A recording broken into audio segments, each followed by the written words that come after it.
Ladies and gentlemen, welcome back to another episode of Hurdle the Line. This is your preview show for the NFL Week 6.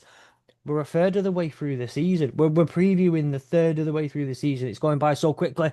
And to do so, he couldn't make it yesterday for the college pod. But more importantly, he is here today for the National Football League podcast. It is Sam. How are you, Sam?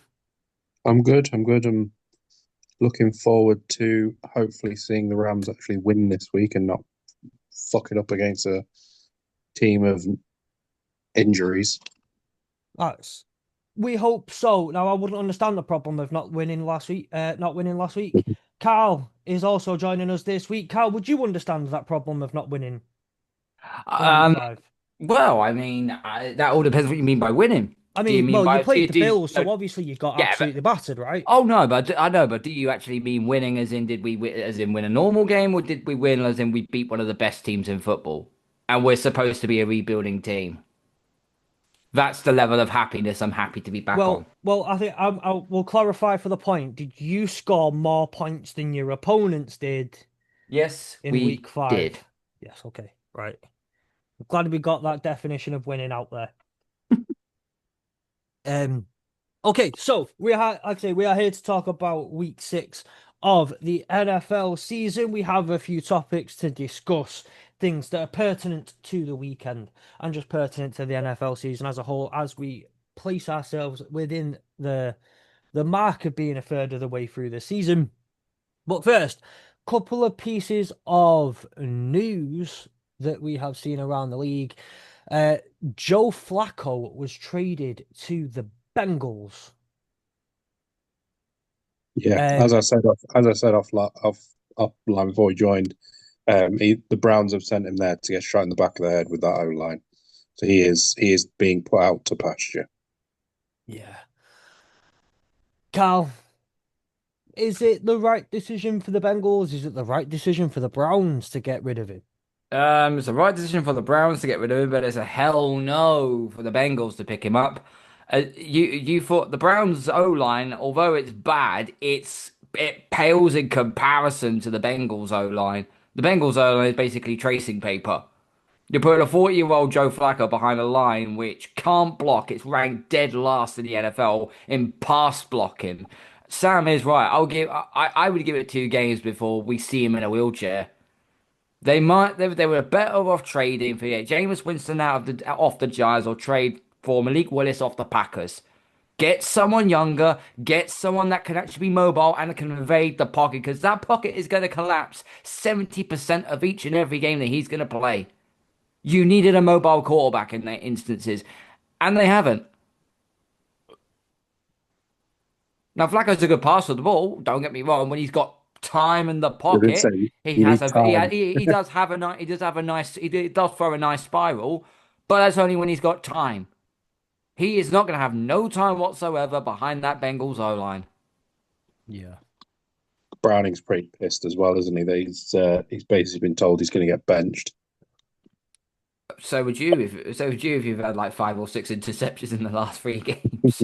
It's been pretty horrific, but there are different ways I could go about it. But as I said on the Patriots Touchback on Tuesday, I said the Browns organization is bloody cheap. They go for the cheapest option. You mean Bengals? Bengals, sorry, beg your pardon. Yeah. Yeah. Well, um, yeah. So I agree. There's a point I want to make on this whole scenario, but I'll make it because it's pertinent for part of a discussion we have later on, later going on.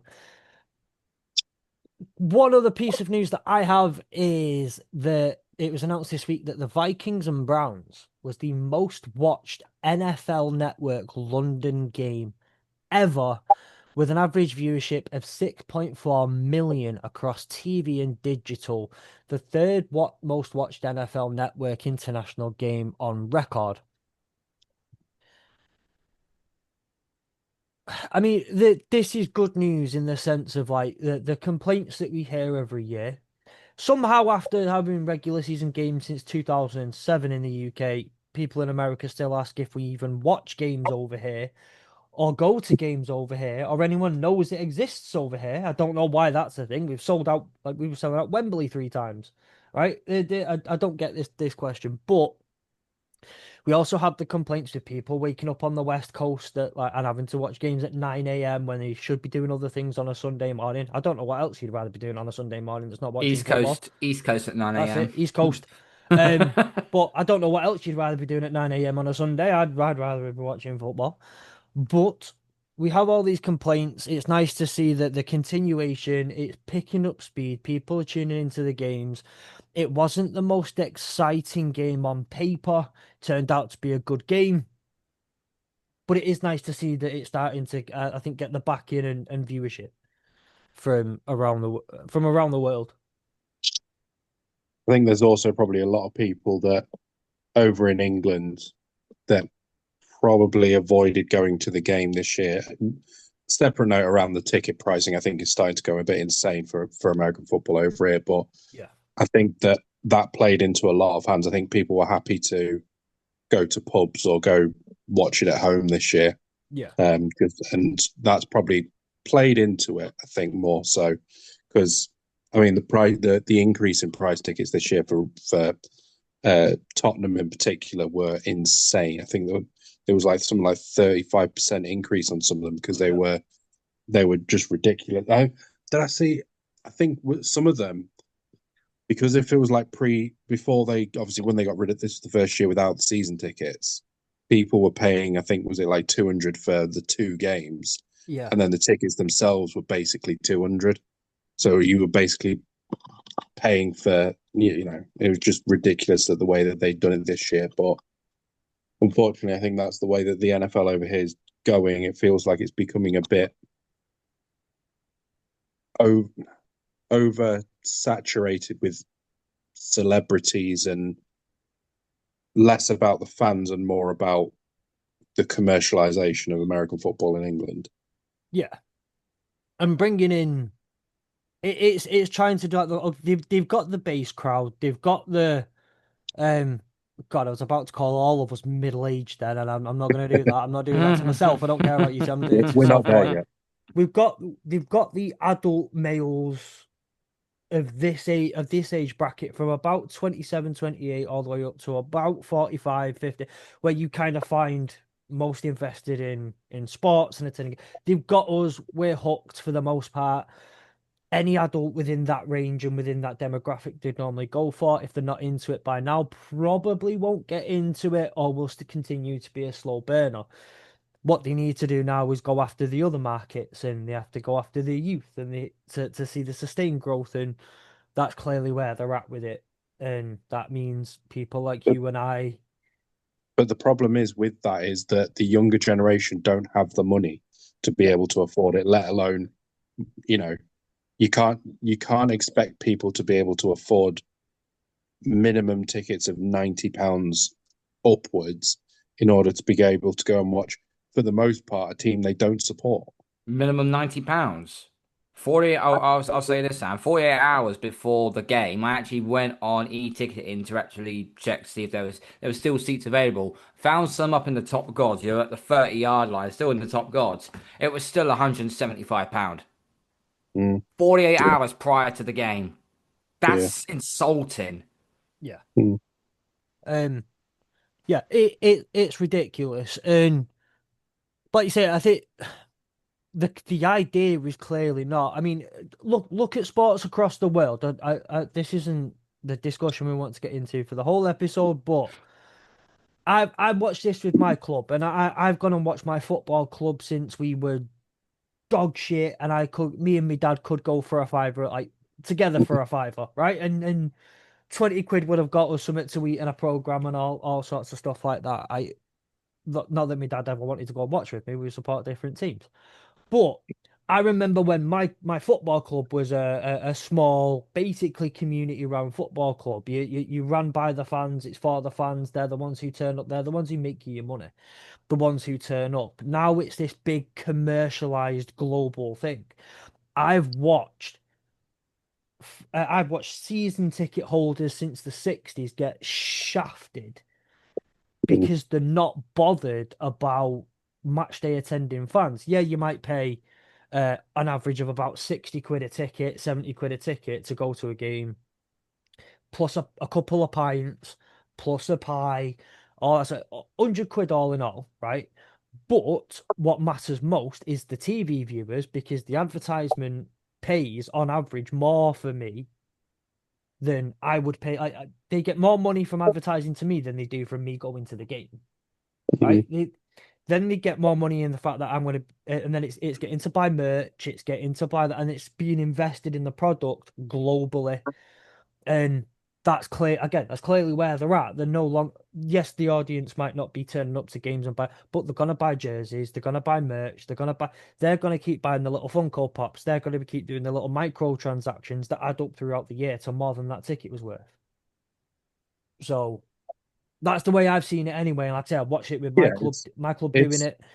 the shift is to other things, but I just think that you can't, no matter what, if you take away the fans in the stadium, yeah, Yep. okay, you'll get all the TV, but it will not be the atmosphere won't be the same, and teams won't want to come anymore. No, I agree. I don't disagree, and I think absolutely the fans that are match attending fans should be the priority for anything, Mm. any sporting event. It's like I say, it just seems like the way they want to go with their mat and who they're trying to hit and who they're trying to target. Yeah, I That's just what think they're after. it's just yeah. I mean, it's just the way that sport's going, unfortunately. But I just think it's they've got to be so careful with how they go about it now because if they're going to be charging upwards of £100 for a ticket for one game, they are going to lose so many fans because people don't want to pay £100. Like No, I begrudge paying £80, and the only reason I'm doing that is because the Rams are playing next week. Otherwise, I would not be paying even anywhere near £80 to go and watch any NFL team when I can just sit and watch it on the telly. yeah. Well, But then obviously there's all the big journey down south and everything, so that's probably why I've exactly. got So that's what I was going to add on to that as kind of the last point. Is like, and I know Carl, it's slightly different. You're slightly closer, but even then, it's like you still have to travel. You still got to get from where I am. You still got to get a train. You got to still got Yeah. to get a train into Waterloo and so on. You still got to get the tube to where you need to go. If you're staying overnight, you need a hotel. That's a different freaking minefield in itself.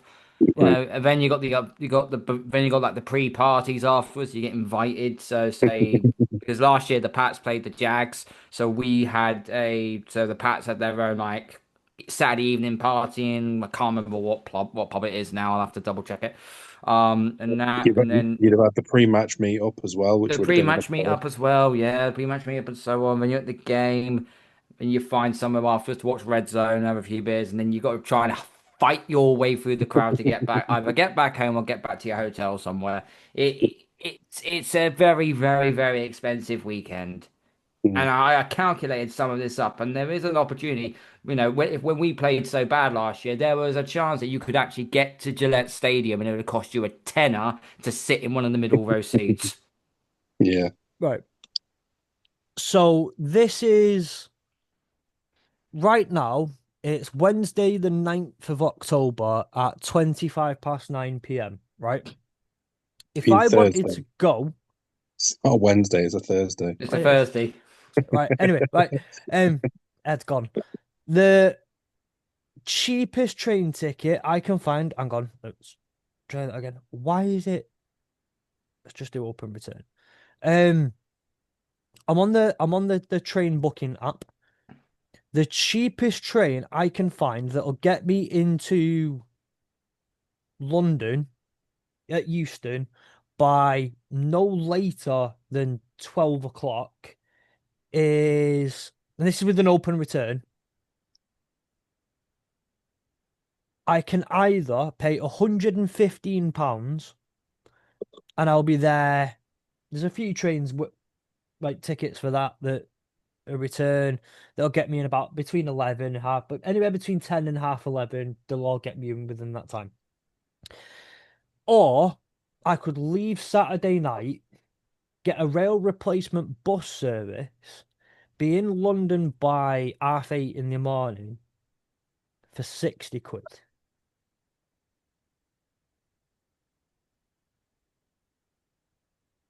Why would you want to do that? There's a say 100 quid a ticket, 115 quid for a train ticket down. Now, granted, if you drive or whatever, you can factor in fuel, but then you've got to factor in parking and all that sort of stuff as well. Hmm. But let's just say train. That's already 215 quid. Bit of food on the day, bit of drink. Because you have to sustain yourself somehow. You can't sneak in a Cadbury's twirl into the stadium. Like it's Bearing in mind all the food around the stadium is minimum £10 Mm. for minimum. just chicken and chips. It's festival prices. And you can't get any gravy around there. It's just a travesty. Mm. So So you're looking at probably what say 10 to £20 for food. yeah, You've then got, even if you then decide to have a couple of drinks, they're London 15 prices quid again. for two. You're Yeah, looking at 15 quid for two if you're lucky. I think they usually do. I think it's 7.50. I think for a pint in Wembley. Yeah, usually, but it's usually 1 pint a quarter. Yeah. Every time I go anyway. So but even if you'd say spend 30 quid on drink, that's another 50 quid down the pisser. Then you've got if you decide you're going to stay overnight, the likelihood it's going to cost you at least a minimum of £150 Tom and Ollie, minimum.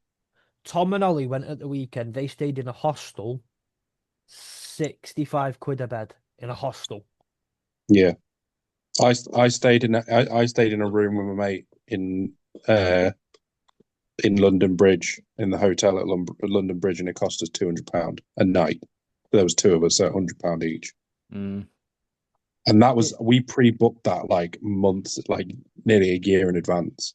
No, the thing is, like hotels know certain events that are going to be on, Yeah. and they've Well, they already just penciled it and in say, in yeah, London okay, let's rock the in prices London up. in London those are just normal prices anyway. yeah, Um, but you're looking at, for two people, if you include say £100 a ticket, £100 for the travel each, then you've got, say you do accommodation, that's another £100 each. You're looking at upwards of nearly £400, five and four, between 400 and £500 if you don't do it like on the ridiculous cheap, which basically means that you could have a cheap holiday. You could probably go to Spain and back for a week for less than that. Mm. yeah. Um, it's ridiculous, absolutely ridiculous. I don't want us like we spent enough time on this Yeah. topic. There is it's not NFL news, but it relates to London games and tickets and all of that. We have had the tickets for the Union Jack Classic go on sale, on general sale. By the time that this episode is out, they've been on sale all day here anyway. On Thursday, they went on pre-sale yesterday on Wednesday. Arizona State versus Kansas, Big 12 championship. It's just a Big 12 game, may have Big 12 championship implications, being played on British soil in London at Wembley Stadium on September the 19th, 2026. Tickets are starting from around £50 each, going all the way up to about 250 quid. Um, Well, it's 58 for one section, and then it jumps straight up to about 80, 90 quid. yeah. Mm. Um, so those are, look, at the end of the day, it's it's not significantly cheaper. It is slightly cheaper than the NFL London games. If you are looking for an alternative, and you know, we all, you can say we kind of like college football on this network. We may have our own podcast. Two of us may on this podcast, maybe the host of that podcast. We live and die by it as well. Um, it's hopefully going to be a really nice event. We'd like to see you there. Most of us, if not all of us, will be there. So we'd like to see you. Go get tickets now. It's 11. You've got 11 months though until it happens to get your Well, tickets. pre-sale's on But now, pre-sale's so done. yeah, It's on pre-sale's general done. sale. On general And sale now. Jen said tomorrow. Mm. It went on general sale today, day of recording, and then like so obviously tomorrow and whatnot. But yeah, go get your tickets to the Union Jack Classic, college football, Arizona State, Kansas at Wembley Stadium in 2026. The third European game of the college football season. Really, really, yeah, really cool. So By the way, did any of you two have any other news before we get on to I Djokovic? just had that Jonathan Gannon has been fined £100,000 for his incident with Amari DiMarcado. Obviously, he's come out and made a public apology to him, and sort of apologised for his behaviour. Come on, Um, Sam. Come on, Sam. There's something about this. He didn't just wake up in the morning and say, "Oh yeah, I feel so bad. I need to do a press conference." No, he woke up and felt bad. He knew he had to do the press conference because the NFLPA have got their grubby hands all over that incident. well, There yeah, I is, mean, I mean, there's no way you're getting out of that one. well, There's no he way you're has getting got out of out, that hasn't one. he? But He's got out. he addressed DeMarcado in the worst way possible. He addressed him in the worst way possible. I know what DeMarcado did. Okay, well, it was a dumb play. It was a dumb play. It was human error. It's his own mistake. But when you watch the video footage, there was an offensive lineman who actually put his arm around DeMarcado's shoulder. Was actually consoling him. The poor kid was already feeling bad enough what he did as it is. What Gannon did in the process was just basically it was already a bonfire lit. He just then got a load of fucking lithium and poured it all over the place. Poor management from Gannon. He should not have done what he did. Have a go at him, yeah, but you'd never put your hands on a player. We've seen players fight each other. We've seen coaches fight each other. Guess what? It gets addressed. But you never put your hand. Never a coach never puts his hands on on a player. You don't do that. And I'm going to give you an example. So, if anybody watches Netflix documentaries, you had seen that the Dallas Cowboys have had their documentary, right? So when I thought last night, I've got nothing on, right? Okay, I'm gonna sit and watch this because this might be for shits and giggles. There was something that was in there, right? So I can't remember what year it was. It was obviously when Jimmy Johnson was the head coach. I think the Cowboys that season went 13-3. In the final game of the season, they had blown. I think they were playing. I think they were playing the Jets, if I'm not mistaken. I think they were 27 nothing up. By the end of the fourth quarter, and that was at the end of the half. Jimmy Johnson told Michael Irvin, Emmett Smith, and Troy Aikman, take your pads off, sit on the bench. I don't want you playing now. We'll get you ready for the postseason. He put the backups in. He put a third string running back, by the name of I think it's like by the name of Burrows. I think it was. I have to go back for the name, but Burrows is his name. He was the third string back. He fumbled the ball twice in the fourth quarter. And Jimmy Johnson was having an absolute conniption on the sidelines. So much so, he told Michael Irvin, Emmett Smith, and Troy Aikman, get your pads back on and finish off this game. But you know what he said to the running back? The backup running back? Nothing. Didn't say a single word. Then no eye contact, didn't shout him, did nothing. He just ignored him. He waited until Monday morning when they had the team briefing. After the briefing was over, he called Burrows into his office and he cut him on the spot. Do it behind the scenes. Yeah. That was basically a message to the rest of the locker room saying, I'm in control of this. You don't do this shit or you're out of here. And I know that was different. And that was like 30 odd years ago now. But to a certain degree, you know, if you he's a first string back. If you're not going to do that, you're not. If your quarterback kept throwing interception after interception after interception, he's your supposed to be your franchise QB. You're not going to cut him, are you? Same with your top receiver. You're not going to cut him. Your top tight end, your top defensive end. You're not going to cut them, are you? But he's a third string back who is probably on a million, probably on $1 million for the year. That's chump change to most franchises. I say most. So Yeah. Um. The only Into issue is he can't now turn around and cut him, can he?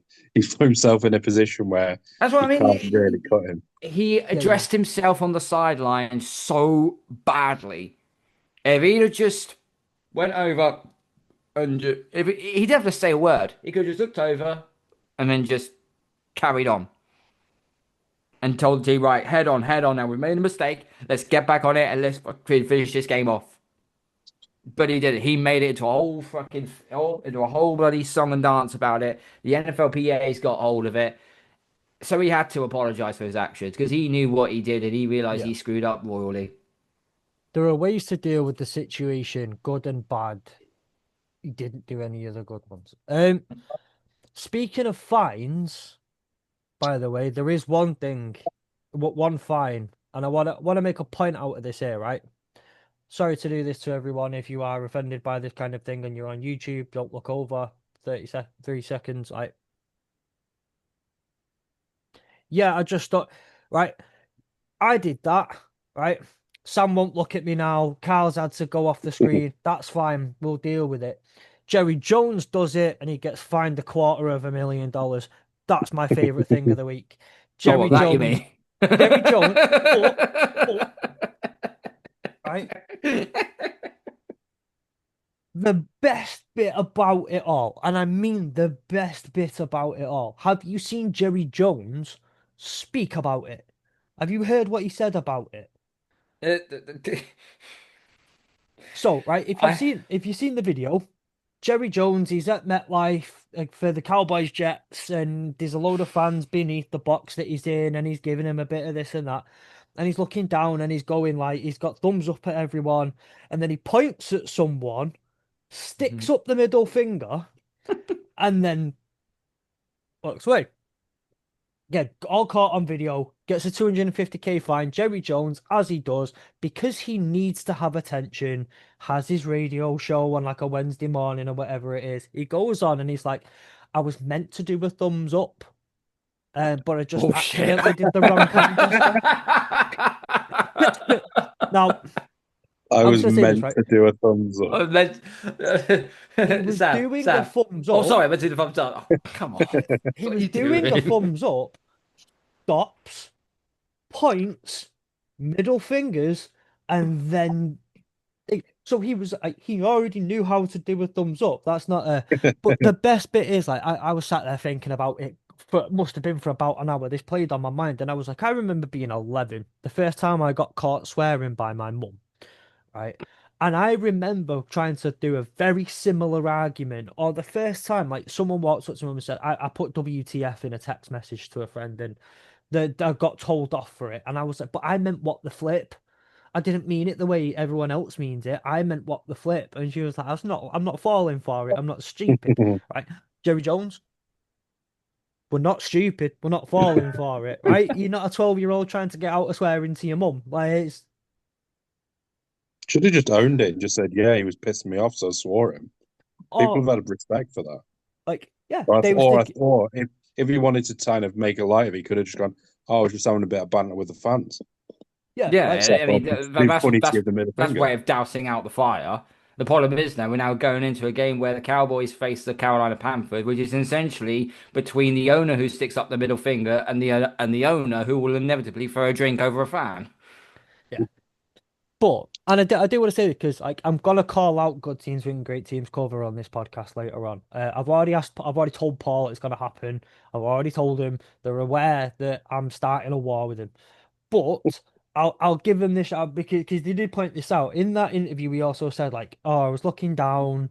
There's a load of Cowboys fans there, and I was doing the thumbs up, and I was meant to give them a thumbs up, but I did a middle finger. Now, if I believe half of that statement is true, he saw Cowboys fans, right?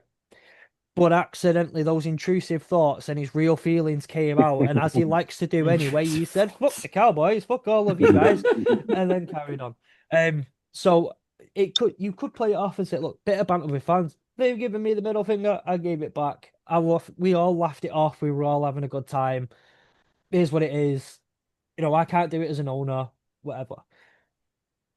But you've either gone out and said, "Well, I've just shown my real true feelings to Cowboys fans," or I'm an idiot. Mm.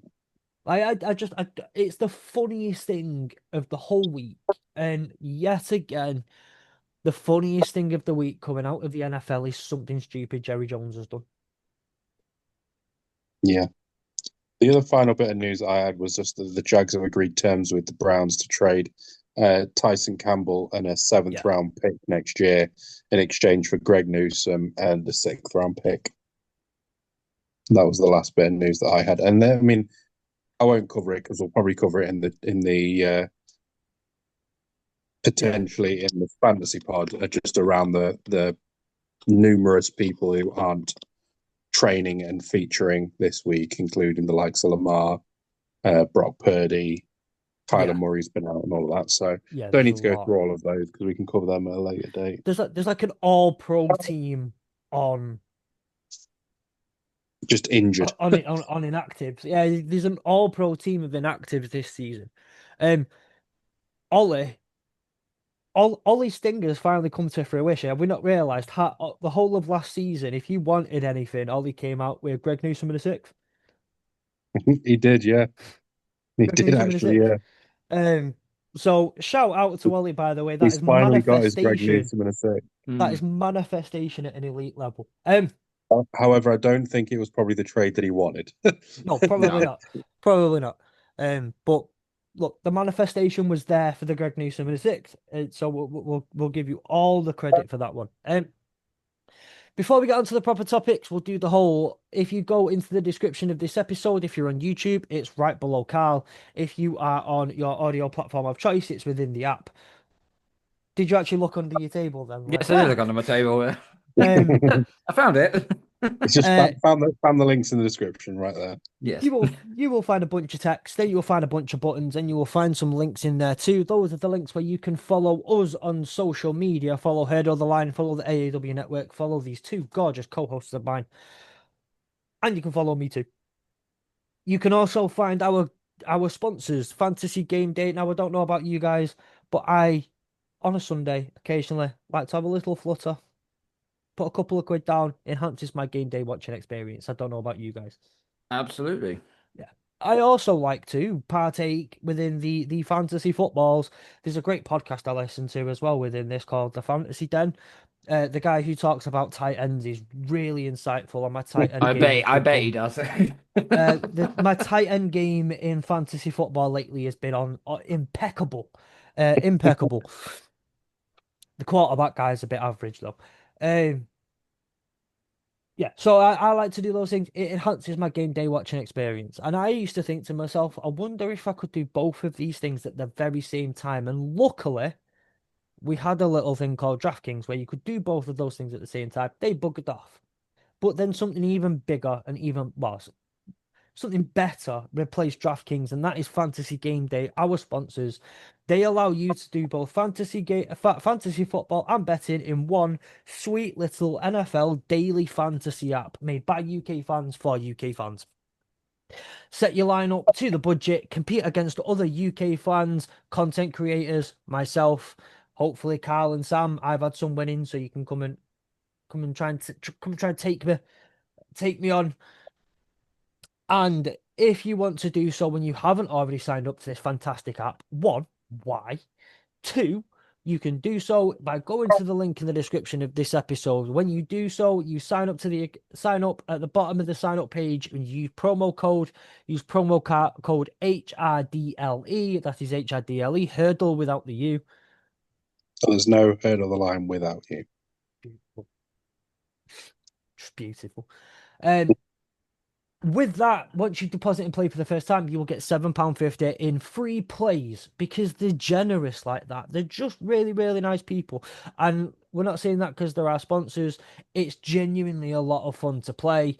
I've really enjoyed it. It really does provide an extra edge on game day, gives me something to look forward to. Not only can I do well in fantasy football, but if I do well in fantasy football, I can make a bit of cash out of it too. And like I say, tight end game, elite as of late thanks to the podcast that I've been listening to.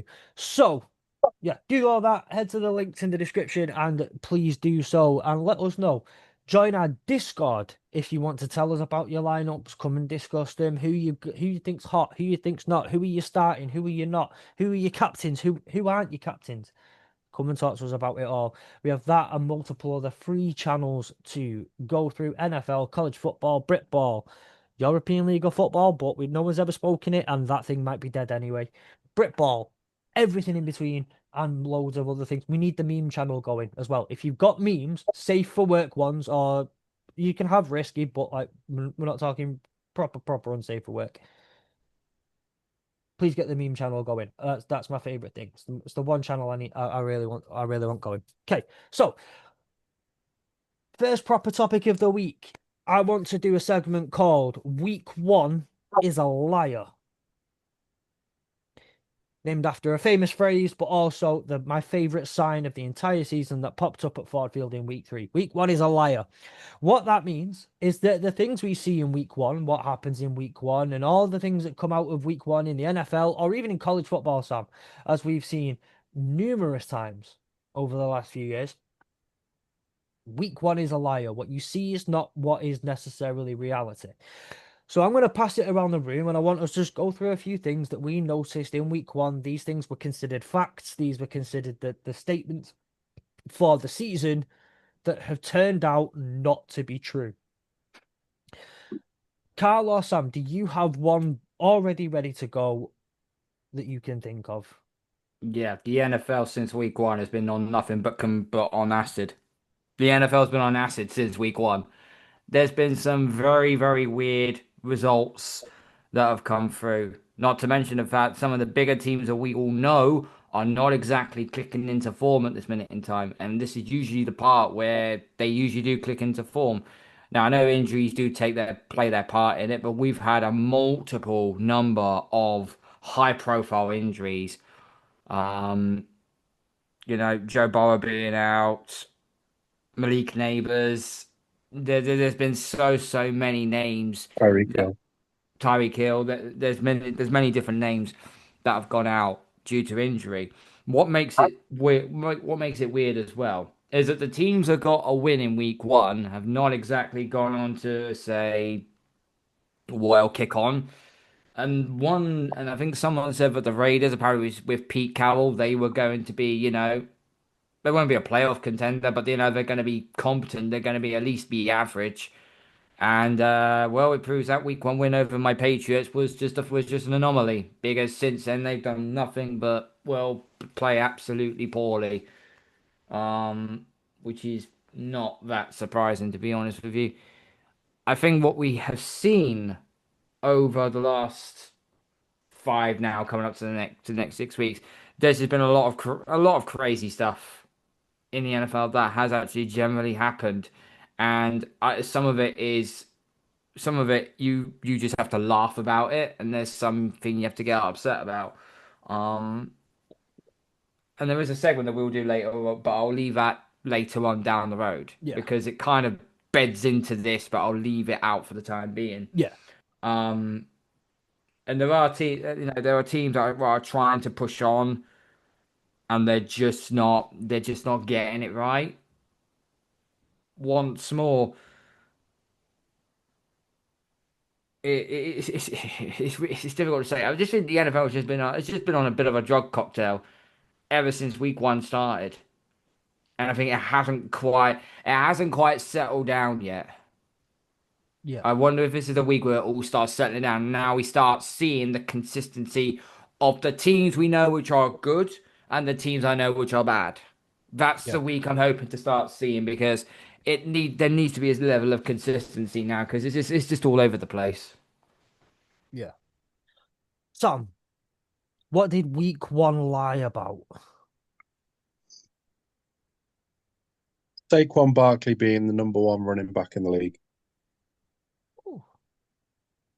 I like that one. Why? And don't get me wrong, great running back, but probably the guy who is, we've talked about for years as being the best running back in the league is back to being the best running back in the league in Christian McCaffrey. Because I he has thought we were talking about J.K. proven, Dobbins, damn it. well, the same as well. I would probably say Jonathan Taylor is, but carry on. John Thane is playing very well, but I still think that based on points, actually, it's McCaffrey's winning. But I think Saquon Barkley is on record, is currently on course to get around just over 900 yards this year on the ground, which, given that he was close to 2,000 yards last year, it just shows that maybe he isn't the best running back in the league. And maybe he didn't warrant all of the number one picks that he was getting in fantasy, all of the accolades that he was going to get for this year potentially being put forward. I saw quite a few people putting forward that he's going to end up getting potentially pushing on to get MVPs and all of that. And I just think, actually maybe he's a great running back, but isn't the number one. I think you got to give really his production was all because of the old OC because they got a new OC this season. Kellen Moore was the OC from last year. He's not there anymore, but I think his game plan actually suited Saquon and Barkley down to a T. Whereas this one, I don't think it's working as much. I mean, the Eagles have been playing like absolute dog shit all season long, Yeah. but they're somehow still winning. Well, last week they didn't, but you get what I mean. Um, The other one, there's no chemistry. There's no idea. I don't know what the Eagles' identity is this season. yeah, it's almost like let's just try and sort of stay in front of the other team Yeah, and hope that our defense stands up. It feels very, it yeah, reminds like me of the Chiefs last year. Not playing yeah. very well, but they're BSing their way to wins. Mm. The other one that I would Yeah, say is the Ravens aren't a playoff contending team, but that's just based upon the fact that they're 1-4, yeah, and no one could have predicted that. The Everyone had one, them to potentially be the AFC champions. Like, it's it's not and because it's not because they're playing poorly. It's because of the fact they have literally had the injury bug thrown at them. I think they got like 6 or 7 starters out. yeah. yeah, I'm but sorry, but, their but you, defense you, their you you defense can't has been compete with that. ass. Their defense has been ass. You can't say that they have all these injuries. Their defense has been shocking. It's the worst in the league. Okay, Well, I know obviously Lou dropping 41 points to Baltimore is not the most ideal thing in week one. But then they did the job against who did they play? Oh, that's it, the Browns. They played the Browns in week two, and they were fine defensively then. yeah. Well, I'm not being like, don't get Wait, me so, so wrong, you're but so it's you're the you're Browns' saying that offense. yeah, I was going to say you're saying that their defense is okay against one of arguably the worst offenses in the league, You can only beat what's put in front of you. but they've Um, also given up the most points to teams this year. Yeah, They're, they are but yeah, ranked after they had the injuries. even before they had the injuries. They were ranked the 32nd. They're ranked the 32nd worst. I know, Yes, but now fair enough, but you've got a few injuries in terms of Hamilton and that. But you can't be a team that's going to be the favourites for the AFC, which they were going into this season. They were seen as the favourites to then be putting up the worst defense in the league. right. And this is a defense which is flattered to deceive for a number of years. This isn't just a case of they've been asked this year. They've been questionable multiple years where they've given up multiple large game points and they're still doing it. And Well, that's the problem I have.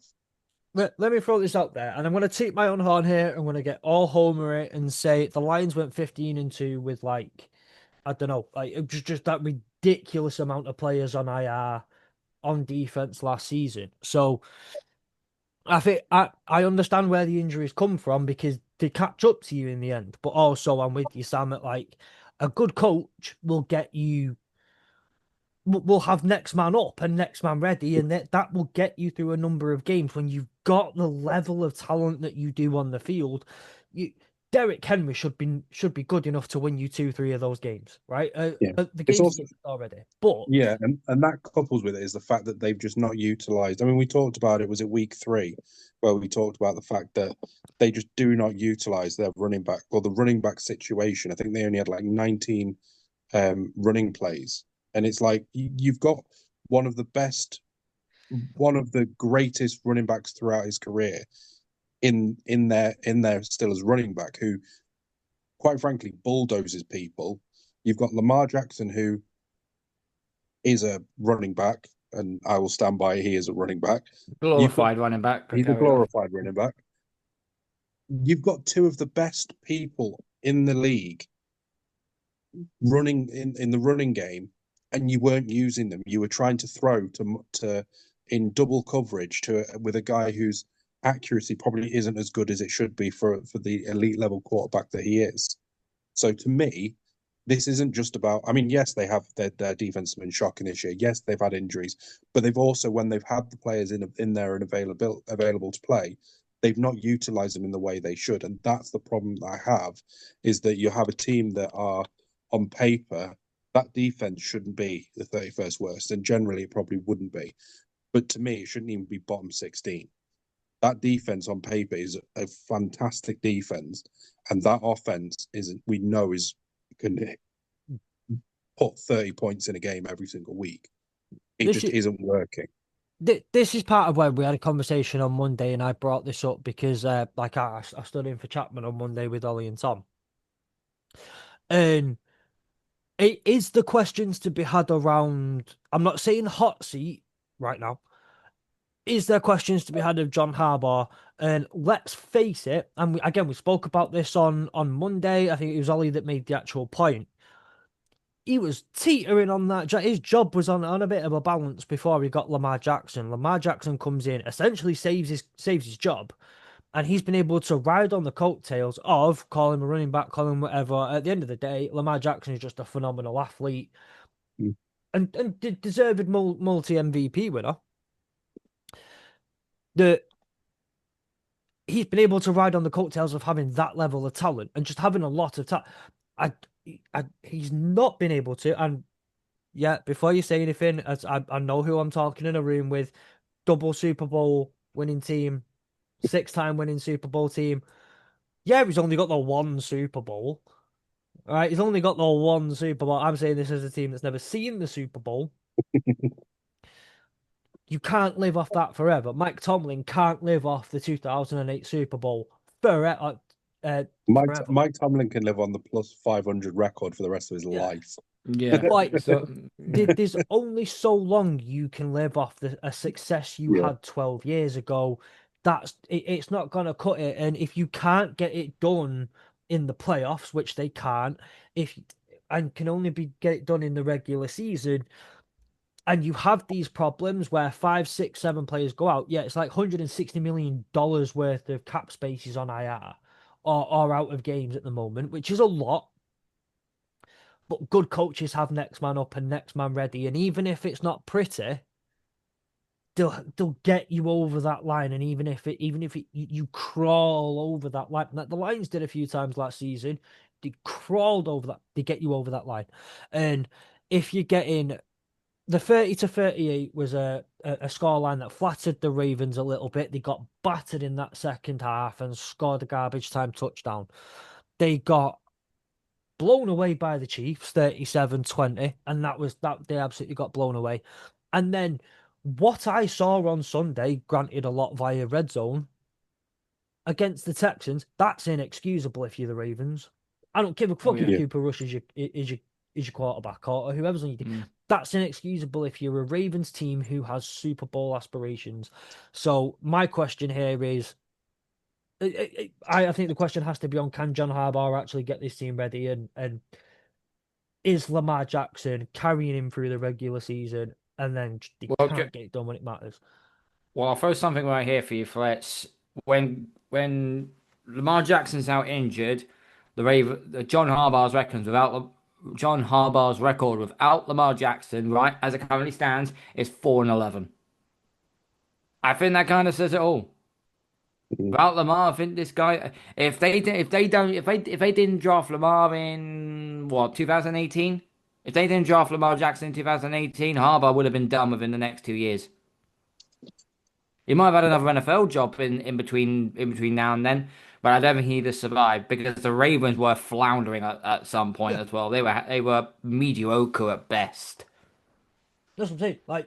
That's what I'm saying. His job was in the balance when it mattered, before he got Lamar Jackson. So I absolutely agree. Now they've got the Rams coming. Now they've got the Rams coming to town, who are realistically are going to be so pissed off at the fact that we've just lost to the Niners in the situation they're in. We are not going to allow the Ravens the same grace.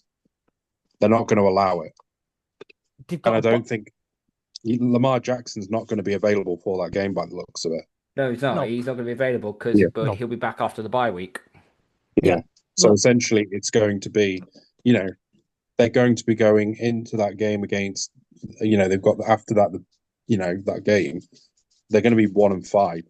Hopefully, fingers crossed. Don't want to jinx it, but they could be 1-5 going into their bye week. Is their season? I mean, obviously, we yeah, know that. Was it the Bengals when they got into their nearly went for their try and chase of the playoffs? Were they 1-5 going into that situation? I think I so. can't Yeah, remember. There was something bad. They were something So quite bad. you know, essentially they could potentially try and do. I think the saving grace for them about making the playoffs is the fact that there's only the Pittsburgh Steelers at the moment in their division that could threaten them from potentially just sneaking a place. yeah, But the problem is, I think there's a lot of other stronger teams in the AFC who are showing that they can do it, and yeah, that's the struggle I think that they'll have. It wouldn't surprise me if their season doesn't improve if John Harbour went at the end of the season. It wouldn't surprise me. What, he handed in resignation? Yeah, because I think at what point do the Ravens and does John turn around and just say enough is enough in terms of I've tried X number of years to try and get this Ravens team with Lamar Jackson to a Super Bowl, and even with him, I've not been able to do it, and now I've shown without him I can't do it. I don't You know, think he would. at what point do the Ravens just say, because again, it's like very much like with a lot of things. It's not necessarily that John Harbauggh's a bad coach, but sometimes you just need someone new, someone with that Fresh that ideas. extra bit, a fresh idea, a different take on things, someone who can get the even more out of Lamar, which we know, it's it seems like John always seems to, again, even with Lamar, has kind of sometimes flattered deceive him, and we've had this running joke about the Ravens always find a way to shoot themselves in the foot. And maybe that's what we need is someone else who doesn't do that, and they can bring in Yeah, someone with this, like say, fresh ideas and who can get it over the line. and as I said, but this is where I don't think John Harbaugh would outright walk up and say, "Listen, I've tried everything. I No, need to go." Situations like that though can work for both parties. John Harbaugh can benefit from a different scenario, a different place, just something fresh, something new, something mm, different. But also, where in the league are you gonna get it better right now than Baltimore, where nowhere else has a Lamar Jackson, nowhere else has a Derrick Henry? I mean, teams have what I would consider to be better running backs than Derrick Henry right now, but mm. there are places where you don't really have it better. It's like, would you walk away from the Ravens to go to, I don't know, a team that may have an opening at the end of the year, like the New York Giants, right? Where you're gonna have, it's probably gonna it's a tougher market to play in. You've got the more media on your back, you've got more and then you've got less talent in the room. So but again, I think, and we go down a rabbit hole with this, but I personally I think someone like the Giants is a really attractive opportunity for any head coach because that defense is already hot, and they're finally making pieces on the offense. Obviously, I know Neighbors is now out, but I that's a separate conversation. But I just think that I think it'll be a conversation that the Ravens upper echelons will start to talk about and start to consider, especially if the season ends up being as bad as the start has been. That's The that's how I see it going. the only thing I will counteract on you with this is the Baltimore Ravens ownership. They run the same sort of thing as the Pittsburgh Steelers ownership does. And what I mean by that is in they don't fire head coaches. They don't fire them. There's a reason why the Steelers have had like four or five coaches in the last like 50 years. Because they've been successful, but they're also very loyal to them. They don't let anything go that easily. And I think the Ravens are the same sort of franchise that does that sort of thing. I think Yeah, the conversation could be had, but unless it goes completely down the drain, I don't this is think what I'm saying. It's like I don't think he gets sacked. this is what I'm saying. I think it's more. It would be. It's definitely on the lower end of people that I think will get sacked, much lower end. But I just think if things don't improve, questions will be had, and that's that. I think that he. Yeah. That's why I'm saying it wouldn't surprise me if they sacked him, if they continue to have a bad season.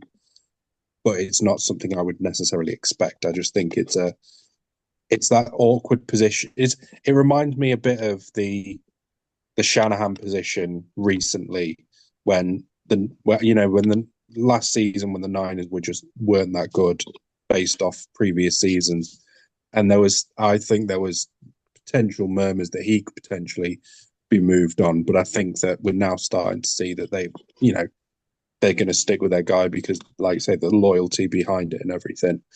Um, so yeah, I think it's unlikely, but I just think it's certainly a conversation that will be had towards the end of the season, depending on Mm. how that season goes. Also run CMC runs that offense as well. So without him, they're screwed. Yeah, 49ers anyway. So that's why they were so badly. That's why they were so bad last year because McCaffrey was out injured. But anyway, I digress. Yeah. To move if, on. if only John Harbaugh would be Derrick Henry, run Derrick Henry, because they might actually win some That's what games. they need to do. Yeah, That's what they need to do. Um, so I'm gonna throw one thing that week one lied about, and again I'm gonna homer this one, right?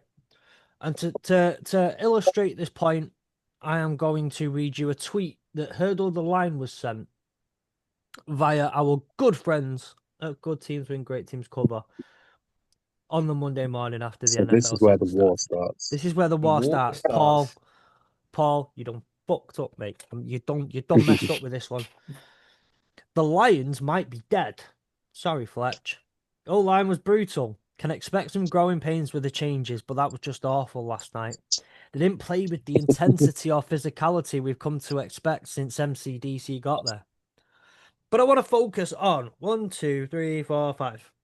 Five words. The Lions might be dead. Now, this isn't Paul's fault. Everybody thought this. This was multiple people thought this. And I made a video on TikTok after the week 2 win over the Chicago Bears that illustrates how I felt about that very, very sentiment that I'd heard all off season. And I'd heard even more so on the Monday after losing to the Green Bay Packers. And I want to read you a few. Yeah, week 1. The Lions lose 13-27 to the Green Bay Packers at Lambeau Field, right?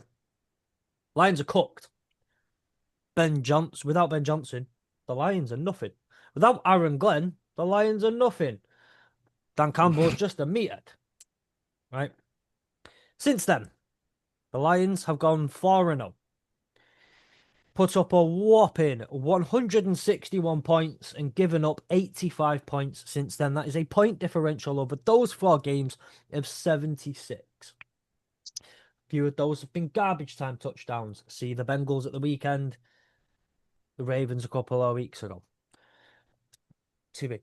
They've also gone 3-0 against the hardest division in the NFL, the AFC North. No one who thinks that anymore. Not even the AFC North fans think that anymore. The Lions are currently 2nd overall on PFF.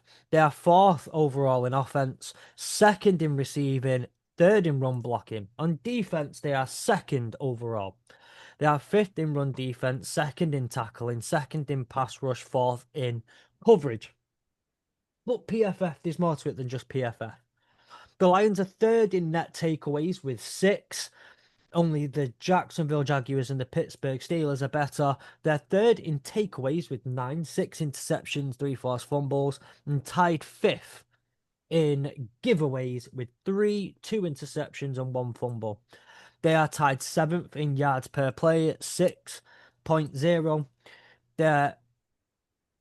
They are 5th on 4th down efficiency at 77.8. The 3 teams above them run nowhere near as many plays on 4th down. 1st in the NFL in points per game with 34.8. 3rd in average time of possession at 32 minutes 20 seconds. And here's the bit that I wanted to mention earlier where we talk about Joe Flacco, we talk about Joe Browning. The Detroit Lions, your Detroit Lions, and the defense that could never quite do it have benched two quarterbacks this year. Two quarterbacks this year. They benched a 40-odd-year-old Joe Flacco. They benched Jake Browning. And in a really weird twist and turn of events, the benching of Jake Browning, funnily enough, saw Joe Flacco get a brand new starting position. It's funny the way that ended up working. So, the week one lie, the place that week one lied was that the Lions were cooked. And since then, the Lions have shown that they are not cooked and that there was growing pains. There was some just things to figure out. Rant over. I'm going to go and breathe for a minute. And that's the bottom line because Bold Fletch said so. Yes. I will say, like, I do think that a lot of the questions around the Lions was at the start of the season was justified because we didn't know how Yeah. that Lions team was going to come out, you know. But I do think there was a lot of, as we've obviously mentioned, there's a lot of overreactions to the fact that they lost to the Packers. But you've also got to remember, people seem to forget that the Packers at Lambeau Field is one of the hardest places to go and win, let alone a divisional rival who also were last year contending for the title. So you know what I mean? Like, this wasn't like as if it was the Packers had suddenly become really, really, really, really good out of nowhere. This was a Packers team that was already well established, was very good, who then just added to that team. Yeah. So I think that was, like you say, it was a bit of an anomaly, but I think there was a massive overreaction to you lot losing. Yeah. But you know, I very much said from the start that you would win your division, and I, you know, when a lot of people were saying you'd potentially finish, you know, second, even third, and I stuck by the fact that I think the Lions are going to win that division, and it looks like they're going to. So I just wanted to get on my soapbox. I really, really, really did. Cool. You know that meme of, well, the picture of the guy standing up at the desk and it's someone giving out a somewhat of a take. I feel like I was that for a minute. I embodied it. But no, and again, like, I get that, especially when it's your team, you naturally see more specific takes on your team. As I won't see what most people are saying about the Ravens. I might see a couple of generic opinions on him, but I'm not a Ravens fan, so I'm not seeing all the hate that the Ravens are getting or the love that the Ravens are getting. So like I said, that comes from the position of being in there. So, but that's my week one lied. That's where week one lied. With who the Lions are and what the Lions look like they were going to be. And I truly understand. If you actually listen to some of the pods I did with other people as well, I had questions over the Lions, and we do need to prove ourselves and showcase certain things if we want to be taken seriously without Ben Johnson. So, are there any other situations in which week one lied to us all? The Jacksonville, not Jacksonville, actually a very good team. Okay. That's something that I basically said I thought they were going to be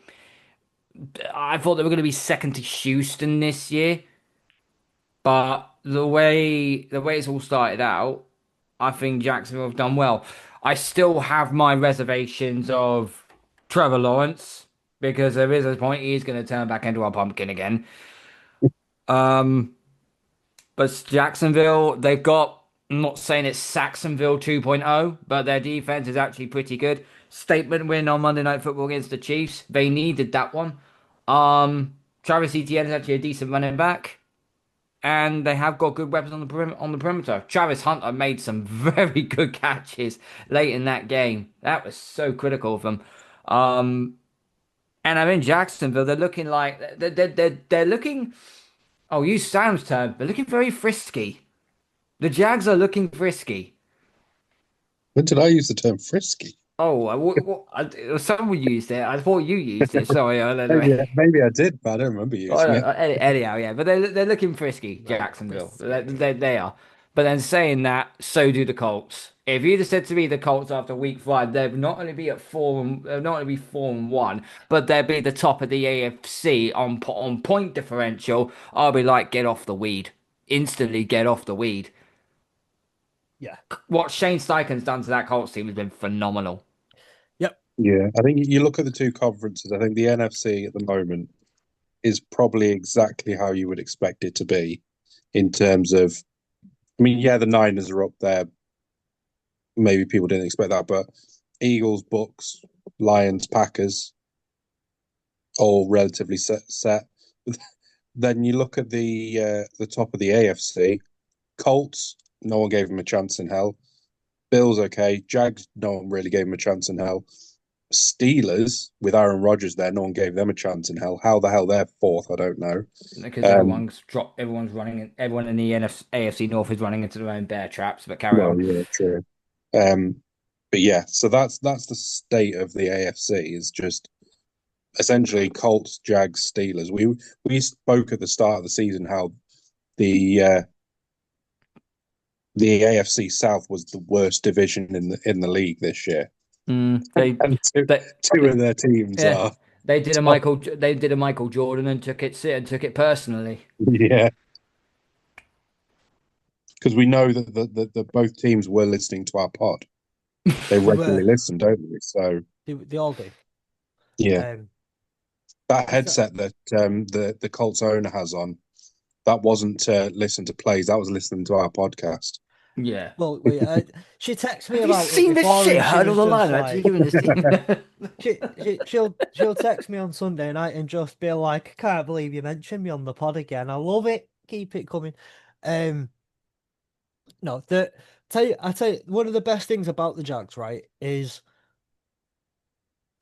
not again. I'm not tooting my own horn here properly, but I have given them the benefit of the doubt that they might be better than they will be. But what I love is the Liam Cohen evolution from Duval to finally learning how to do the Duval Whoa. properly to squaring up to Robert Sala after a game to That's a Trevor bad Lawrence move. falling on his ass and then running it in like stumble bum on steroids. Like the evolution and even look at week one. I think was it week one or week two where um Trevor Lawrence, he had a pass. It was a bad pass, and he had every opportunity to put it on whoever it was his chest, and he didn't. He didn't put the ball. It was terrible ball placement, and Liam Cohen's going absolutely lit ass at him, screaming at him, "Put it on his chest! Put it on his chest! You can't be doing."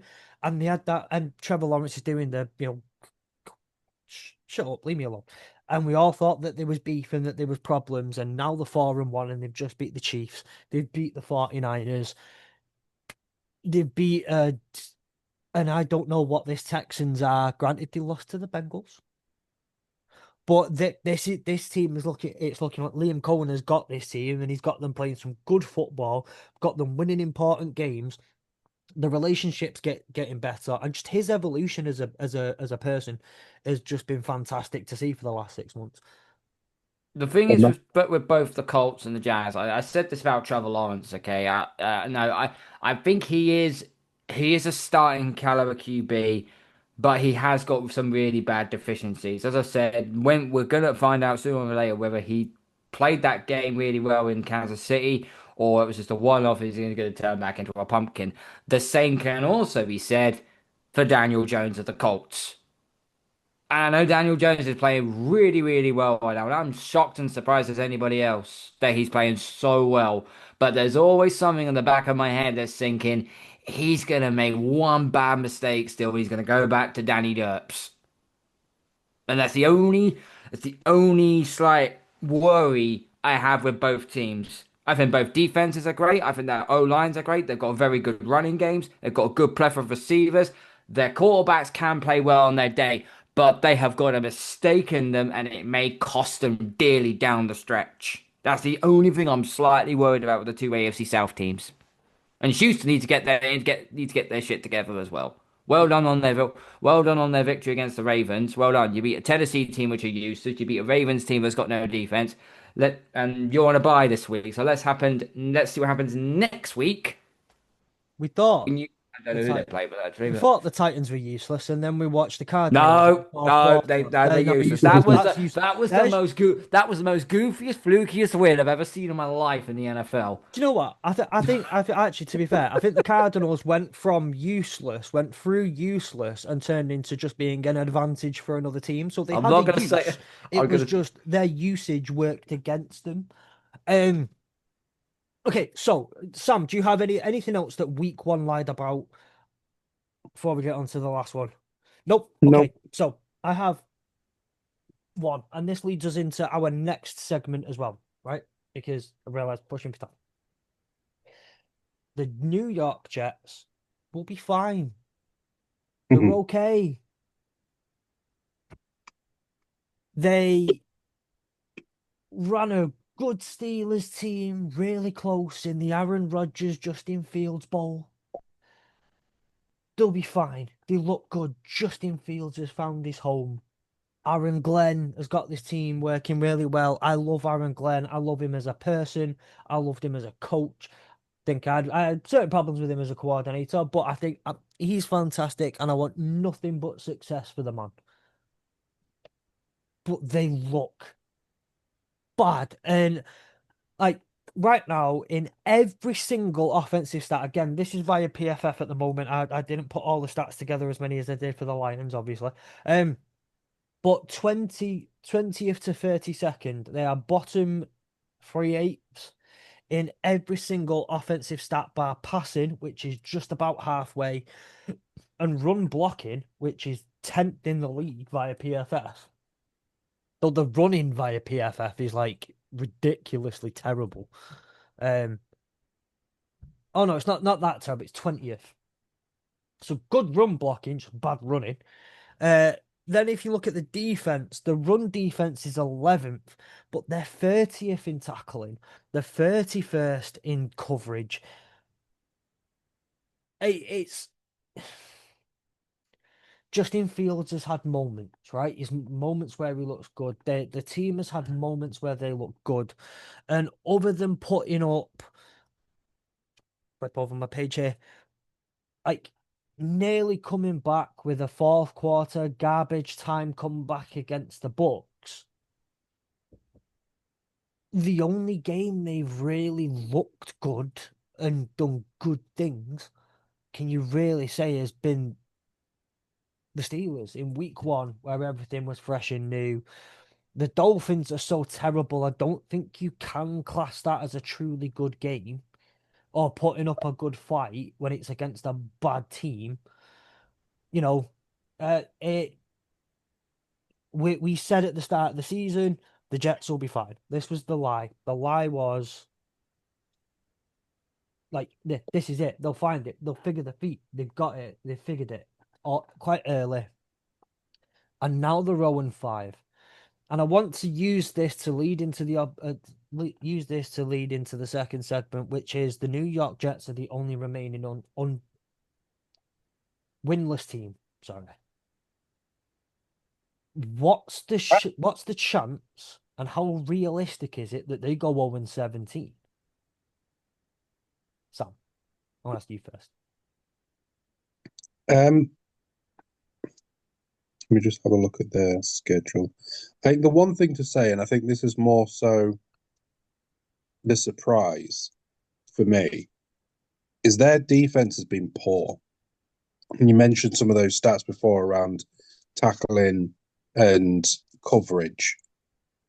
And the thing that concerns me more is the fact that Aaron Glenn is a defensive head coach, defensive leaning head coach. Yet the defense has been worse this year than it was last year. Now that defense had solid moments last year. It kept them in certain games. It kept other teams out in certain games.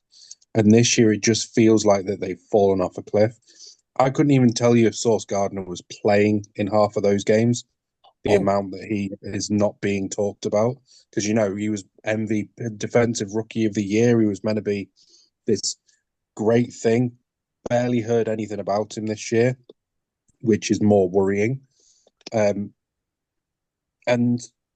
I looking at their next three games, obviously they've got the Broncos in London, they've got the Panthers, they've got the Bengals, then they've got their bye week, then the Browns, Patriots, Ravens, Falcons, Dolphins, Jags, Saints. I think there's winnable. There is at least, I would say, one or two winnable games in there. I think the Saints are just as bad as them, although the Saints at least look like they can put up a fight.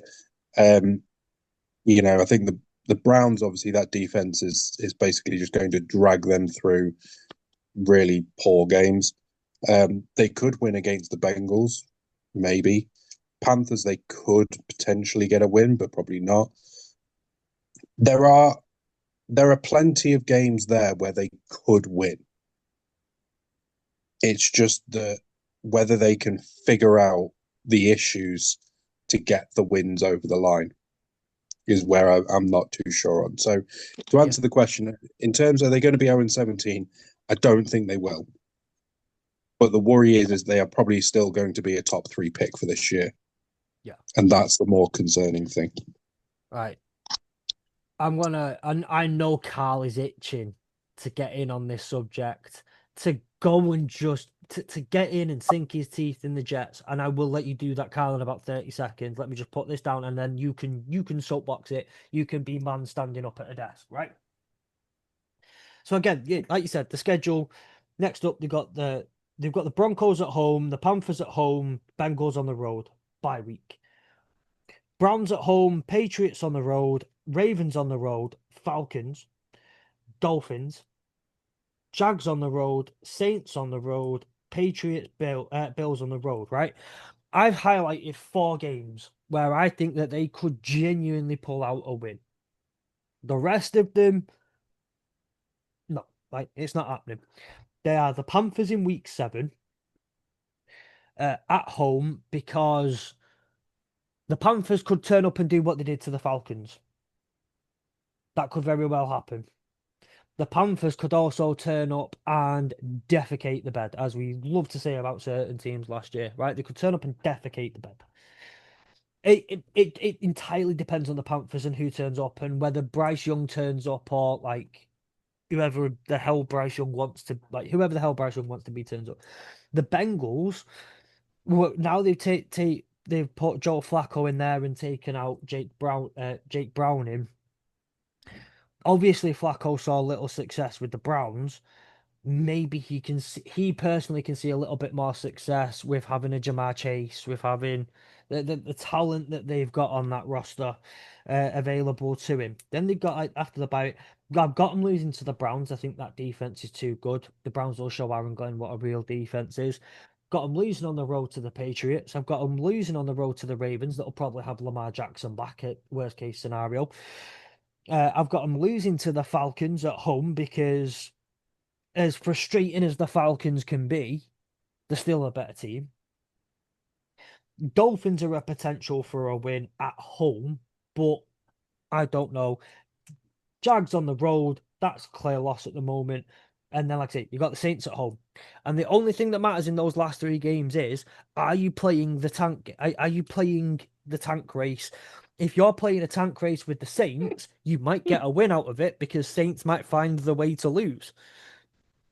It's just going to be one of those chaos, crazy times. The Patriots, you'll probably be, you might be fighting for a playoff position, one of the wild card positions at that point. So you'll definitely want to go in there and get that win. The Bills might have wrapped up the division and be in that weird place where you're not. You might already be top of the AFC, but you also might have your playoff position locked, and you can only be in 3rd. So they might just rest people, and you get a win there. Like you say, there's always going to be one game. There's going to be something that takes it, and especially down that last stretch. You also see the way that it all started with Dan Campbell at the Lions for them, and they went 0-9-1, 0-11-1. You figure one day it's just going to click and something's going to happen. So I'll get off my soapbox. I'll let Carl jump on his. But it's going to come from somewhere. The win will come from somewhere. They're not going 0-17. I think Aaron Glenn is very much more going to be a coach where it's not the first year is all about instilling the principles, getting the Jets identity going, not about winning per se, right? It's not going to be about that.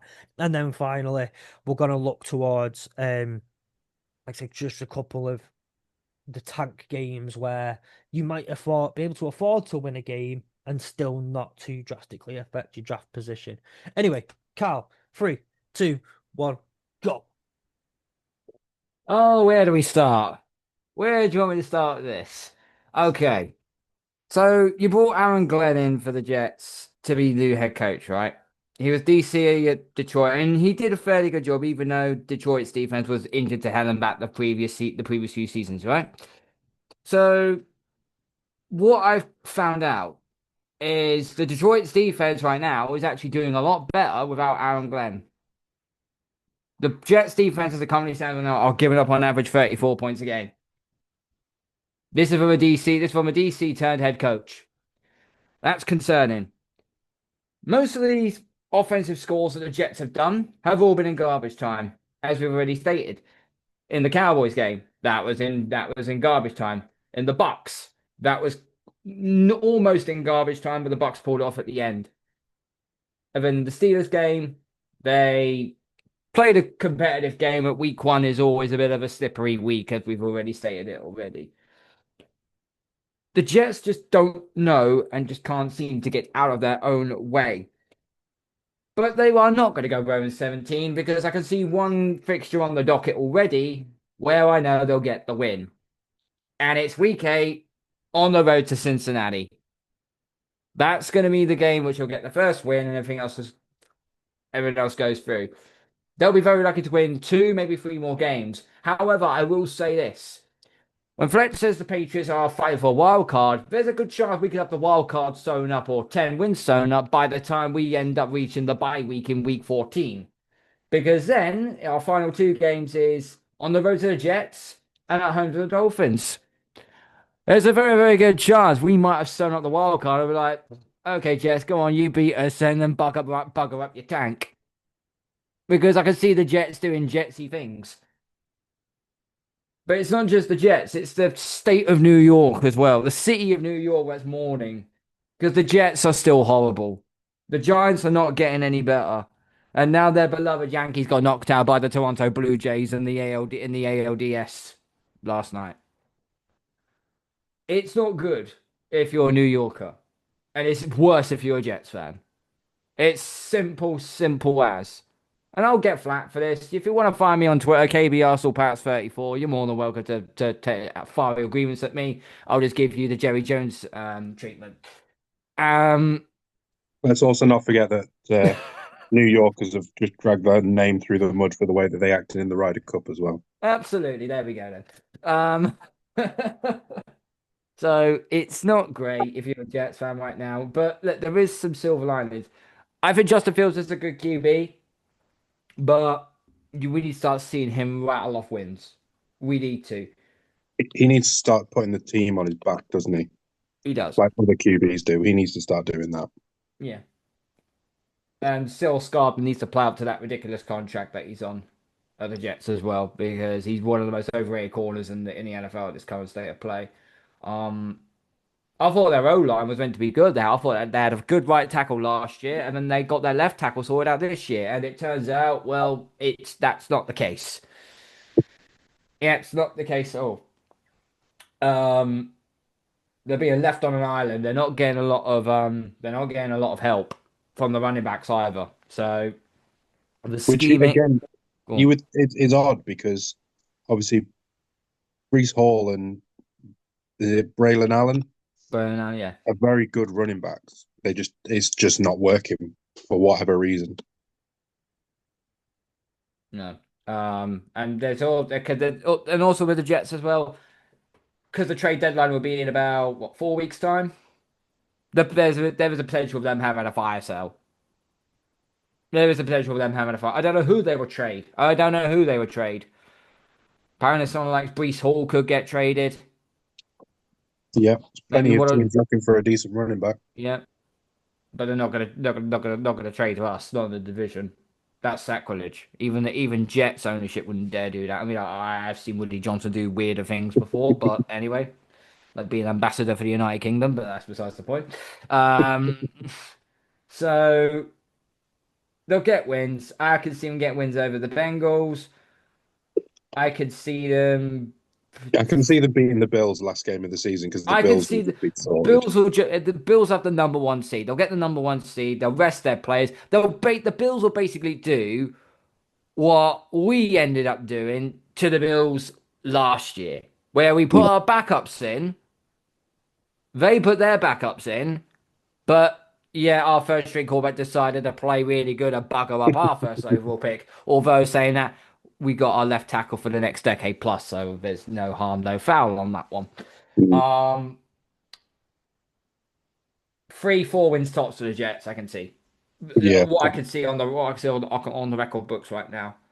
Um, Oh, I would say it's sad, but listen, I'm biased. I'm a Patriots fan, so I'm not gonna say anything. As long as they're staying down in the thing is though, the thing is with the Jets though that they come up every 2 years to make themselves known for, and then they get kicked back down by the rest of the league. So now they're yeah. forced back into the down. They're forced back into the basement again, only then to reappear on November the 14th on Thursday Night Football to get their biannual teabagging at the hands of us. So yeah, It's just an odd situation, isn't it? To think that you know the way that things have played out for them, and it's still just as bad as it was 2, 3 years ago. it's been like this for years and years and years and years and years and years, and you get my drift. It's the last time they were any decent was in 2010 when they won, where they 2010 and 2009, I think it was, and they went back to back AFC to AFC champ, went back to AFC champ, back to back AFC championships. Mhm. That was the last time they were actually half decent. Now they're sort of they circle the drain nearly every single year, and this is why I fear the figures for the Jets. They are very, very trigger happy when it comes to firing GMs, when it comes to firing coaches. Aaron Glenn needs to get a grip of this very, very quickly. Otherwise, it wouldn't surprise if Woody Johnson pulled the trigger on him at the end of the season and say, "Nope, you're not good enough. We'll go find someone else." Yeah. That's And then the that's be back in the same. the ultimate sign of a dysfunctional franchise when you are consistently firing your coaches once every 1 to 2 years. I mean, like Man United. Very you made a very good comparison there.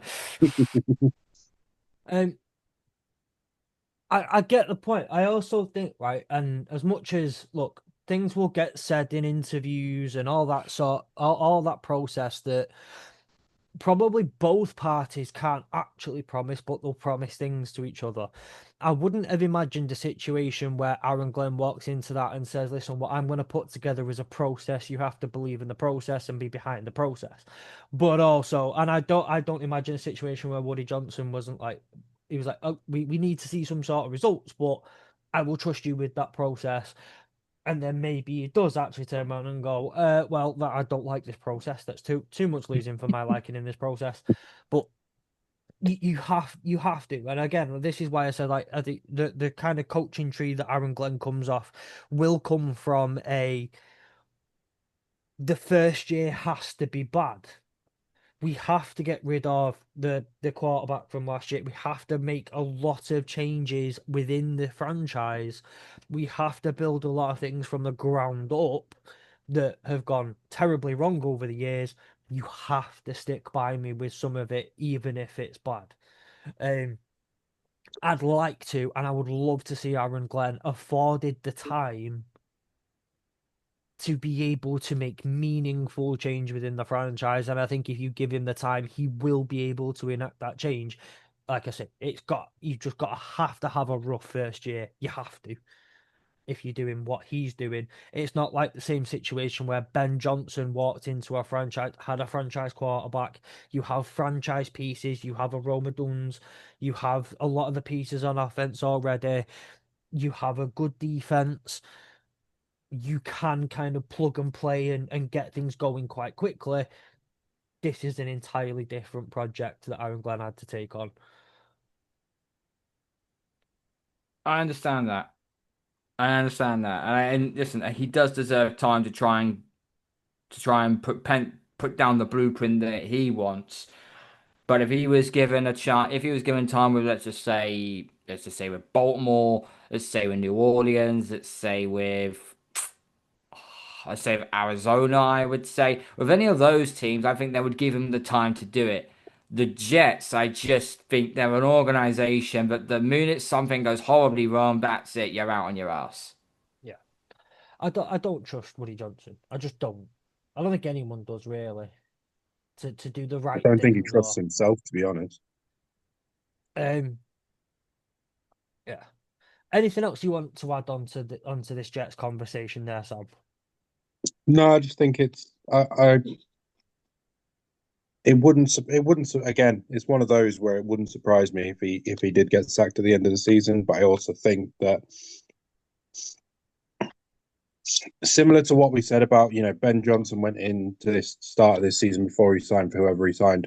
He wanted to go to a team that basically was going to admit the wrongs that they had from the seasons before, and they were going to make differences. And I think that the Jets went into the Aaron Glenn signing in a similar fashion of we need to stop this perpetual nonsense of just being as shit as they have been. And I think that they are trying to go through a different route. It's just whether they'll actually allow him the time to be able to do what he wants to do. That's the problem, and it's whether the old Jets mantra comes back into play. Because as much as you want to change, sometimes you just can't, and that's the problem that I think that the Jets could have, is that they'll revert back to the status quo and just continue to be that terrible franchise that they have for the last 15 or so years. Yep. Yeah. Okay, so to move on slightly then from this conversation, we've got a couple of the little segments that we want to put together. I haven't said my favorite words of the week yet. They're gonna come very, very, very soon, Carl. Don't you worry. The game of the week this week, there were a few games that we could choose from, but I think Another London game. as a collective, we've come to the decision that the Bucks versus the Niners is arguably probably the best one out of the three or four. I can jump on the London game in a second as well with this one, but historically, this game has been played 28 times, with the San Francisco 49ers holding a slight advantage in this series of 21-7. This game was an annual occurrence, essentially, or at least every two. Well, actually, no, it wasn't. But it was quite a common occurrence from the 70s all the way up until, particularly the 90s, where it was quite a frequent one. The San Francisco 49ers, 3, 4, 5, 6, 7, 8, 9, once went on a 9-game win streak starting on the American dates. Forget me. The 4th of December 1983, and their last win in that series came on the 23rd of October 1994, a 9-game win streak. The maximum amount of wins the Bucks have ever been able to scrape together in a series have been 2. That was in 1997, where the Bucks won 13-6, and then in the 2002 season, well, 2002 season playoffs, where they both played in the NFC divisional game on the 12th of January 2003, when the Bucks beat the 49ers 31-6. Since then, it's been relatively even, with a slight favoring bias of the 49ers, where it'll be a Bucks win, Niners win, a Niners win, Bucks win, couple of Niners wins, a Bucks win, a couple of Niners wins, couple of Bucks wins, and most recently, 4 49ers wins in a row. a streak stretching back to 2019. Um, most of the games tend to be close-ish, but there have been periods in time where the Bucks have been very terrible and the 49ers have been pretty dominant.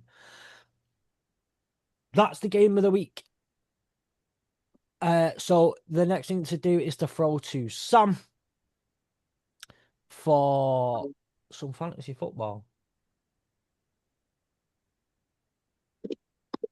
Fantasy football. You mean the fantasy game day? Yes. Right. You just pull up my thing.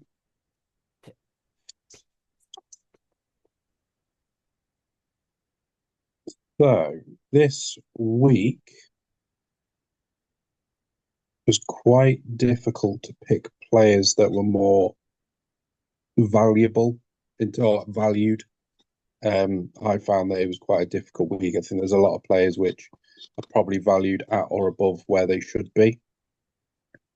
One of the ones that I did see, who I thought would be an interesting pick, he didn't have a great week last week, but for £4,000, Trey Tucker is one that you could potentially take a flyer on, given the fact they're playing the Tennessee Titans.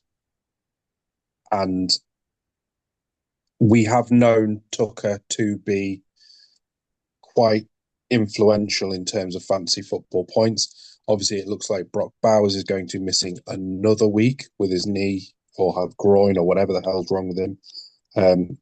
So he could potentially be someone who could benefit. Obviously, we have, like I said last week, he didn't do exactly particularly well last week. He was barely targeted, but he does get targets. So he could quite easily be someone who, if you're looking for someone who is particularly cheaper to shove in a flex position, he could be one. Also at the same price, I mean, there's someone that I would probably go with, who I pretty much stick with in every single week, is Jake Ferguson, who's also at 4,000. He would be my starting tight end. He's going into the season again against what is ranked the 31st team in the league in terms of tight ends. Again, he's only 4,000, so again, someone who you would be looking at. And very similarly, you could probably pick any of these three, I think, and every single week they will pick up points. Tucker Kraft, obviously coming back off the bye, he's up against the Bengals. Could very well have a great week. And another one against a team which is quite dogged in defence, but I think is probably where they might look to pick up yardages and potentially touchdowns, is Hunter Henry against the Saints. Again, they're ranked at 29th. So you've got three teams there, all of which are ranked pretty low. And he's only valued at 3,600. So as always, I do like a tight end. So I would be possibly looking at Ferguson and Kraft as a tight end and flex. And that would then help you pick up a few other players. Lovely. Lovely. Thank you very much, Sam. And now, time for double bomber. Double bomber. Can't give me a double bomber because I want some double bomber in my life now, please. Thank you. Okay, so last week, one bet almost came through. I've just looked it up now. One bet almost come through, but we'll do with the ninefold first, which was an absolute flat-out disaster. Only Javonte Williams and Darren Waller got touchdowns in your ninefold there. Judkins failed, Sutton failed, Genty failed, St. Brown failed, which is quite surprising, Fletch. James Cook failed, Travis Etienne failed, and Derek Henry also failed to get touchdowns in that game, so that was appalling. However, if you had your sevenfold available, only two of the seven that we predicted last week let you down. One of them was Kenneth Walker. You should have chosen Zach Charbonnet. He got most of the touchdowns. Kenneth Walker got all the yardage. And the other one, it had to be the bloody idiot that dropped the ball before he crossed the plane, didn't he? Amari DeMarcado. So if that was your bet, if you didn't use Kenneth Walker, you had DeMarcado left just to get you a score, and he done that, you would be seething right now. But that was last week. We failed last week. However, we will improvise and we will go again. This time I've done something more different. So, your sevenfold for £5 rule consists of this: Jonathan Taylor going against Arizona, Pittman Jr. going up against Arizona, Javonte Williams going up against Carolina, Devon Chan going up against the Chargers, Kyron Williams going up against a trash can, Travis Etienne for Jacksonville going up against Seattle, and Josh Jacobs for Green Bay taking on the worst defense, not the worst defense, but a pretty bad one in Cincinnati. That £5 on gives you a very, very, very modest £264 back, which is quite low considering what we've gone through. But I think we're starting to work out now who's getting the touchdowns, who is not. Well, so to speak, anyway. However, your ninefold big bomb, as I prefer to call it now. So your ninefold will consist of this: Garrett Wilson against the Broncos. Yes, I'm throwing the London game in there, but there is a caveat to this, so hold on. So Garrett Wilson, DK Metcalf against the Browns, Rico Dowdle against the Cowboys, Ashton Genty against Tennessee, Devontae Adams against some trash, Stevenson against the Saints. Yeah, that's a risky one, knowing Rondé Stevenson fumbles the ball before he gets touchdowns. But yeah, bear with me. He scored in every touchdown since week 3. Emeka Buka, Jahmyr Gibbs. And if all of them come through and you're waiting on one player, this one should be the biggest banker going, because this receiver has scored a touchdown in every single one of his games for the Chicago Bears, Rome Odunze. If you was to do the bet without Garrett Wilson, so you just want to do the Sunday 6 o'clock kickoffs all the way through, then that brings you back £2,348. But if you feel like Sean Payton and going for 2 in Lincoln Financial Field against the Eagles and having big cojones, and you put Garrett Wilson in, then that price goes all the way up to 6,576. So there you go. Those are your double bomber for week number 6. Good luck to everyone, and remember, please gamble responsibly. Love it. Thank you very, very much, Carl. Okay, right. So, as requested by Sam as well, I'm going to bring up one more game history for another game of the week, and that is the London game. That is the Broncos and the Jets being played at Tottenham Hotspur Stadium this week. So, historically, these two teams have played each other 42 times. This does actually, unsarcastically, as I was with the Niners Bucks, this game does have a much closer record. The Broncos edged this series 23-18 to 1. This game was regularly played twice a season, twice in 1960, twice in 1961, 62, 63, 64, 65, 67. There was multiple instances of this game being played twice a year. It was a very regular occurrence early on. The Broncos outscore the Jets 996 to 859 historically. A couple of really cool caveats to note within this historic rivalry is the Broncos have shut the Jets out 3 times historically in 2005, 2017, and 2021. So if we take 2017 and take 2021 and say that's a 4-year gap between shutouts, means there must be another 4-year gap. That'd be 2025. Look out for a potential Broncos shutout over the Jets this year. Probably not in London. However, they've played once in the AFC Championship. They played once in a playoff matchup. That was in the AFC Championship game in the 1998 season. So it was early in 1999. The Denver Broncos beat the New York Jets 23-10. That was the year that the Denver Broncos went on to win the Super Bowl against Atlanta in Super Bowl 33. Yeah. If my Yeah. back when, well-known name well-known last name in the NFL. As of late, Mike Shanahan was the head coach of the Denver Broncos. An interesting rivalry. As a whole, there has never been a true stranglehold on this rivalry, although the Broncos did get a 5-win streak on the Jets between 1967 and 1976. Although ever since it's been a couple of wins for one, couple of wins for the other, one win for one win for the other. It tends to bounce back around quite quickly. The most recent game started a 1-game win streak for the Denver Broncos. It was last season when the Denver Broncos walked away a whopping winner where they absolutely battered the Jets 10-9. Just a wonderful game. If anyone remembers it, I think Bo Nix threw for 60 yards. Aaron Rodgers threw for about 110. Just ugly, disgusting football. There's your history of the London game this week. I can't wait for this matchup. It's going to be a really interesting one that should not be fun. Actually, the more I think about it, Well, we said that about we said that about the Browns Vikings game, didn't we? It actually turned out to be actually cool. Not entertaining, but it was strangely interesting. Yeah. Did you? I slightly zoned out because I was trying to look it up anyway. Did you mention the each team's individual records in international games? I did not because I haven't got that up. So the Jets are 1-2.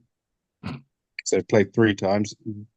Can either of you remember what year was the year they got their only win in London and who it was against? Right, If you can. I think, did they play the Falcons at one point? I was at the Falcons They game. did, Yeah, but they lost to the they lost Falcons. that game. They lost that game. I know that because Craig from ATL UK was speaking to him afterwards, and he was very drunk. Eh, I It can't must have remember. been against someone shit, surely.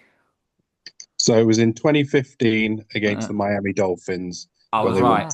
Ah, yes, 27-14. Oh God, I was right. because right, what happened after that game? What happened after that game? That was a very significant game for the history of the National Football League, right?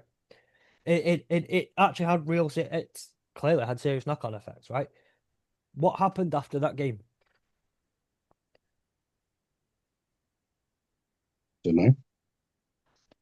The Jets essentially, not the Jets, sorry, the Dolphins essentially on that plane ride home fired their head coach.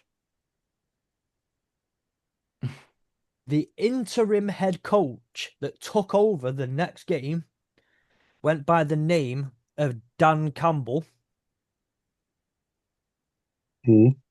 He would go on to have, I think he had not quite a winning record. He went 5-7 as interim head coach. That they decided to completely clear house at the end of the season. The Dolphins. Dan Campbell then went to the Saints, where taking with him interim head coach experience, went developed under Sean Payton, and then turned around one of the NFL's worst franchises in history. So the knock-on effects of that game for people within this room quite impeccable. Oh, But okay. that was genuinely, it was a good game. Well, I say it was a good game. It was an interesting game. Jay Ajayi came home that game and Mm-hmm. played in London for the Dolphins. But yeah, that was the game where the Dolphins lost. They fired the head coach on the way home. It was one of the first few in the string of like the whole, you know, head coach careers die in London type thing.